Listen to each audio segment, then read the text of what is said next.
अब आते हैं आज की कहानी के ऊपर। आज की कहानी कनाडा के मॉन्ट्रियल की कहानी है। इस मॉन्ट्रियल में एक नौजवान रहा करता था, उसका नाम था लूका मैग्नोटा।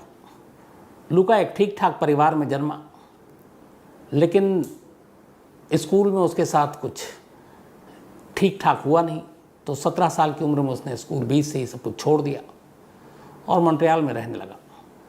फिर अचानक उसे एक दिन पता नहीं क्या दिमाग में आया, उसे लगा कि मुझे बहुत फेमस होना है, बहुत मशहूर होना है। अब मशहूर होने के लिए क्या करूं, बहुत कुछ सोचता रहा। इस दौरान में फिर उसने एक अलग अलग जो सोशल मीडिया भी सामने, तो सोशल मीडिया का सहारा लेने का फ़ैसला किया। लेकिन फिर उसने कुछ पोर्न फिल्मों में काम किया, लेकिन वहाँ पे भी उसको उतनी मकबूलियत मशहूरियत मिली नहीं। फिर अचानक एक दोस्त उनका करीब कुछ पैसे चुराए, पकड़ा भी गया, फिर बाहर आया। फिर इसने कहा कि नहीं, कुछ काम करते हैं, फेमस होना है।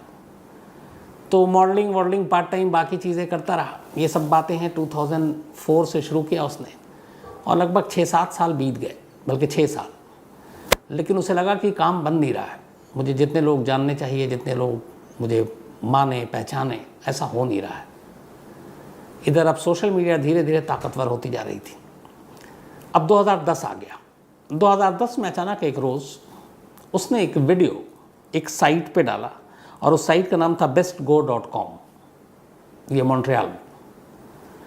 अब इस वीडियो में क्या था?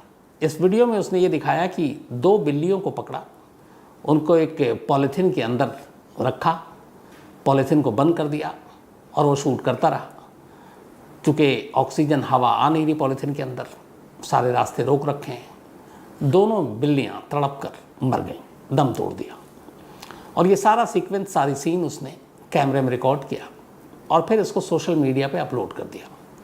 अब अपलोड किया तो उस वक्त बहुत सारे लोगों ने इसको पसंद किया, बहुत सारे लोगों को गुस्सा आया। एनिमल राइट्स वाले सामने आए, उन्होंने कहा ये क्या बेवकूफ़ी है, इस तरीके से किसी जानवर की जान कैसे ले सकते हैं। तो ये सारी चीज़ें हुई, लेकिन इससे ये हुआ कि थोड़ा उसको पॉपुलैरिटी मिल गई। लूका को लगा कि चलो लोग इसको देख रहे हैं, पसंद कर रहे हैं। फिर उसने ऐसी कुछ और हरकतें की, लेकिन फिर भी उसे लग रहा था कि काम बन नहीं रहा। तभी 2012 आ गया साल। 2012 में एक मॉन्ट्रियल में ही एक चाइनीज़ स्टूडेंट वहाँ पढ़ने के लिए आया था, बल्कि वो 2011 में आया था, और इसका नाम था जुन लिन।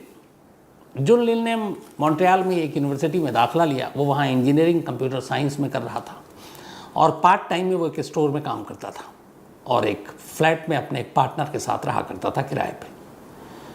तो इंटरनेशनल स्टूडेंट जुन लिन, और ये वुहान से आया था, चाइना के, वही वुहान जहाँ से कोरोना फैला था। वो वुहान लैब आपको याद होगा, जहाँ कहते हैं कि कुछ चल रहा था अंदर अंदर, और वहीं से ये कोरोना का वायरस पूरी दुनिया में फैला था। तो उसी वुहान शहर में पैदा होने वाला जुन लिन मॉन्ट्रियल पहुंचा था 2011 में। इसने दाखिला लिया, पढ़ाई लिखाई कर रहा, पार्ट टाइम काम भी कर रहा है। लेकिन फिर अचानक 24 मई 2012 को जुन लिन गायब हो गया। अब कई उसके दोस्तों ने उसे मैसेज किया, रिप्लाई नहीं कर रहा है, रूममेट को पता नहीं वो कहाँ है। उधर हर स्टोर में कॉलेज के बाद जब वो काम करने जाता था, तो स्टोर के जो ओनर थे उनको मालूम था कि जुन लिन जो है बहुत पंक्चुअल है, काम के प्रति हमेशा वफादार है, टाइम पे आता है। लेकिन अगले दिन उसकी ड्यूटी थी और 25 मई की सुबह वो आया नहीं, तो वो भी परेशान। इधर दोस्त मैसेज कर रहे हैं, मैसेज का रिप्लाई नहीं, फ़ोन बंद। अब लोग उसे ढूंढ रहे हैं, उसके घर वालों को खबर की गई, पर जुन लिन का कोई सुराग नहीं मिल रहा है। ये बात है 24 मई 2012 की। उसकी गुमशुदगी के ठीक एक दिन के बाद 25 मई 2012 को इसी bestgo.com पर अचानक एक वीडियो अपलोड किया जाता है। करीब 11 मिनट का ये वीडियो था।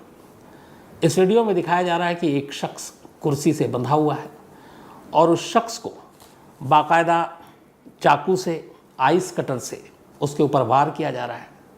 उसके जिस्म के अंगों को काटा जा रहा है, और कुछ जिस्म के अंगों को वहीं पे एक कुत्ता है उसको भी दिया जा रहा है। तो बहुत ही विभत्स ये वीडियो शूट किया गया, और इस वीडियो को बाकायदा सोशल मीडिया पे डाल दिया गया bestgo.com पर। अब जब ये वीडियो देखा कई लोगों ने तो वो भी सिहर उठे। उन्होंने कहा ये क्या, उनके लिए पहली बार ऐसा कोई चीज़ थी। उन्होंने पुलिस को फ़ोन किया कि ऐसा ऐसा एक वीडियो। पुलिस ने कहा कि ये सब फेक है, कहाँ इन चीज़ों में पड़ रहे हो। पुलिस ने उसको सीरियसली लिया ही नहीं। तभी कुछ और लोगों ने पुलिस को कंप्लेन किया। जो bestgod.com के जितने व्यूवर थे उनमें से भी कई ने वहाँ के शेरिफ को फ़ोन किया और कहा कि ये वीडियो ओरिजिनल है, हमने चेक किया और ये बहुत ही विभत्स है। एक शख्स को इस तरीके से कैमरे पर मारा जा रहा है और उसके बाद उसका वीडियो अपलोड किया जा रहा है, तो आपको इसकी जांच करनी चाहिए।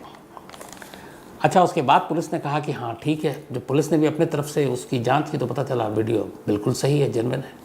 अब पुलिस ने जब तफ्तीश शुरू की तो पता चला कि उसी वेबसाइट पर 10 दिन पहले से एक टीज़र आ रहा था कि जल्द एक कत्ल, एक ऐसी चीज़ जो आपको दहला देगी, चौंका देगी, हिला देगी, वो आने वाला है। तो 10 दिन पहले से टीज़र या प्रोमो इस तरीके का चल रहा था।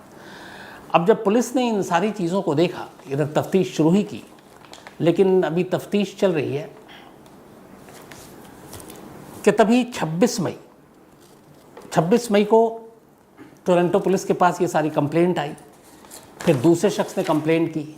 अब पुलिस इस कंप्लेंट को देख रही है। वीडियो की ऑथेंटिसिटी जो है वो साबित हो गई है। अब वो जांच कर रही है, लेकिन और कोई क्लू मिल नहीं रहा कि वीडियो शूट कहाँ किया गया है, इसमें मरने वाला यहाँ तक कि कौन है, अभी तक कुछ पता नहीं है। वीडियो को जारी हुए 4 दिन बीत जाता है। अब 29 मई की तारीख आ जाती है। 29 मई को सुबह 11 बजे इसी जगह पर एक कंजर्वेटिव पार्टी का दफ्तर था कनाडा के, और उस पार्टी के उस दफ्तर पर में एक पैकेज आता है, एक पैकेट होता है पूरा। एड्रेस वहीं का था। उस पैकेट से थोड़ा सा ब्लड भी आ रहा, अजीब सी स्मेल आ रही है। खैर, जिसने रिसीव किया उसने उसको खोला। जब खोला तो उसके अंदर से एक बाएं पैर का एक हिस्सा मिलता है।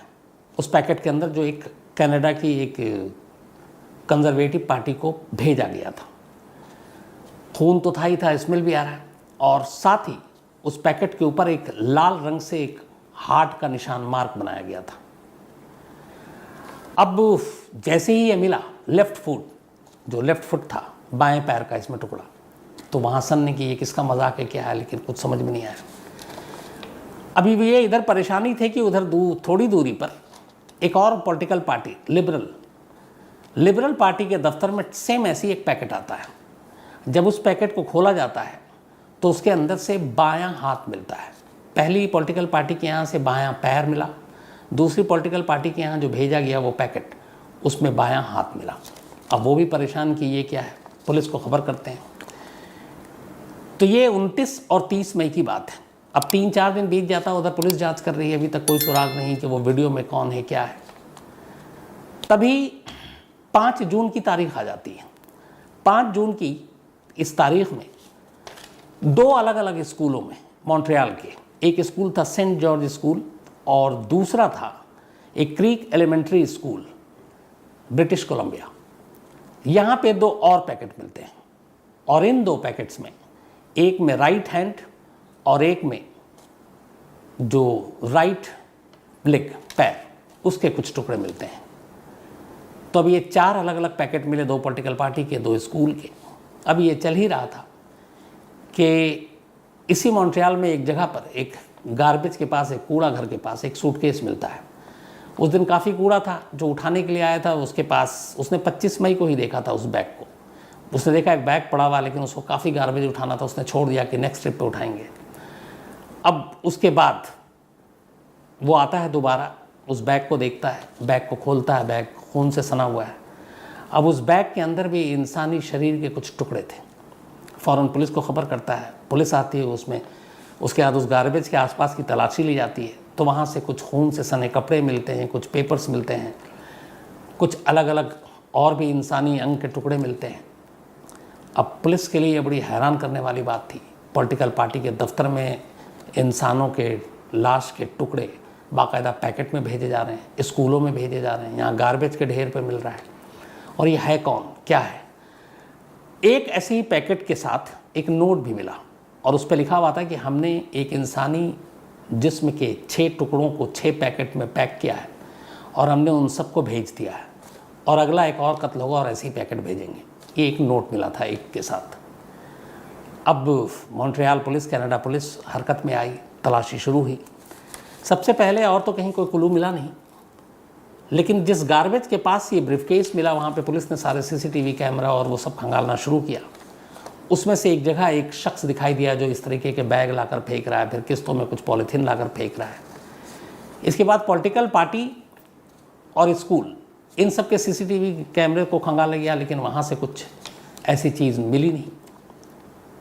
लेकिन एक शख्स की जो गार्बेज के पास है वहाँ से उसका हुलिया जो है पुलिस ने कैमरे के ज़रिए आइडेंटिफाई किया और अब उसकी तलाश शुरू की। धीरे धीरे जब उसकी तलाश शुरू की तो फिर बाकी जो अलग अलग कैमरे थे वहाँ देखना शुरू किया। तो इसी मॉन्ट्रियल में एक अपार्टमेंट में वो शख्स एक और कैमरे में नज़र आता है। पुलिस वहाँ पहुँचती है, गार्ड को दिखाती है, उसका हुलिया दिखाती है तो कहता है यहीं रहता है। इसके बाद पुलिस उसके अपार्टमेंट में जाती है। पता चला कि वो किराए पर लिया था उसने और 1 जून तक का ही उसने किराया दिया था और पिछले कुछ दिनों से गायब है। 25 मई को ये लाश मिलना शुरू हुआ था और 26 मई को वीडियो आया था, लेकिन वो उससे पहले ही गायब हो गया था और 1 जून तक का उसने रेंट भरा हुआ था। अब वहाँ जाने के बाद उस टेनेंट, उस किराएदार का नाम पुलिस पता करती है तो पता चलता है कि इसका नाम है लूका मैग्नोटा, एक लड़का। फिर लूका मैग्नोटा का जब डिटेल निकाला जाता तो पता चलता है कि ये तो वही है जो सोशल मीडिया पे ऊट पटांग, जो बिल्ली को मार के वीडियो डाला, ये सारी चीज़ें। अब पुलिस जो है लूका को ढूंढना शुरू करती है, लेकिन जब ढूंढती है तो ढूंढते ढूंढते अचानक उसके बारे में पता चलता है कि 25 मई से पहले ही उसने एक राउंड ट्रिप टिकट बुक करा रखी थी यूरोप की, और कनाडा से जो पहली ट्रिप थी उसकी सीधे वो थी पेरिस। अब पुलिस को एहसास हो गया, एयरपोर्ट की भी फुटेज वुटेज खंगाले गए, उसमें वो दिखा और टिकट उसने अपने ओरिजिनल नाम, ओरिजिनल पासपोर्ट से बुक कराया था। अब पुलिस को लगा कि ये तो निकल गया है। अब उसे पकड़ने के लिए कनाडा ने इंटरपोल की मदद ली। इंटरपोल से कहा कि आप इसे हमें पकड़ने में मदद कीजिए। अब इंटरपोल ने उसकी तस्वीरें अपने साइट पे सबसे ऊपर डाली और अब इसकी तलाश शुरू हुई। इस दौरान में कई टीमें पहुंची, इधर पेरिस में भी अलर्ट किया गया। पेरिस में वो मोबाइल जो यूज़ कर रहा था उससे एक होटल का लोकेशन पता चला, वहाँ भी पुलिस पहुँची, लेकिन तब तक वो निकल चुका था। अब उसकी तलाश शुरू हो चुकी है, लेकिन वो मिल नहीं रहा है। इंटरपोल की नोटिस हर तरफ जारी है। तभी 4 जून 2012, यानी कि इस वीडियो के जारी करने के लगभग 10 दिन के बाद, बर्लिन में एक खबर मिलती है कि एक शख्स एक इंटरनेट कैफ़े में बैठा हुआ है और उसका जो हुलिया है वो बिल्कुल उसी तरह से है जैसे लूका मैग्नोटा का है। इन्फॉर्मर की खबर मिलती है, लोकल पुलिस वहाँ पहुँचती है, उस कैफ़े में जाती है, देखती है कि एक नौजवान वहाँ बैठा हुआ है और जो उसने साइट खोला हुआ है जिस पे वो न्यूज़ देख रहा है, अलग अलग वेबसाइट, वो अपनी ही खबरें कि उसके बारे में क्या क्या छप रही हैं, उस कत्ल के बारे में क्या क्या छप रही हैं। तो वो देखते हुए साइट उसको रंगे हाथ पुलिस ने पकड़ा, लेकिन उसने कहा कि मेरा नाम ये नहीं है, मैं तो कुछ और हूँ। लेकिन फिर थोड़ी देर के बाद पुलिस जब उसे उसका फिंगरप्रिंट्स मैच करती है तो मैच कर जाता है, क्योंकि सब कुछ इंटरपोल के ज़रिए मिला हुआ था। तो फिंगरप्रिंट्स मैच करते ही उसे वो अपने कब्ज़े में ले लेती है। इसके बाद फिर उसे कहा जाता है कि तुम्हारे ख़िलाफ़ एक रेड नोटिस निकला, रेड कॉर्नर नोटिस है, इंटरपोल है, तो तुम्हें हम कनाडा भेजेंगे। वो विरोध नहीं करता, कहता ठीक है मैं चला जाऊँगा। और फिर 18 जून 2012 को, यानी कि इसकी गिरफ्तारी के 4 जून को गिरफ्तार हुआ था, लगभग 14 दिन के बाद कैनेडियन अथॉरिटी को लूका को सौंप दिया जाता है।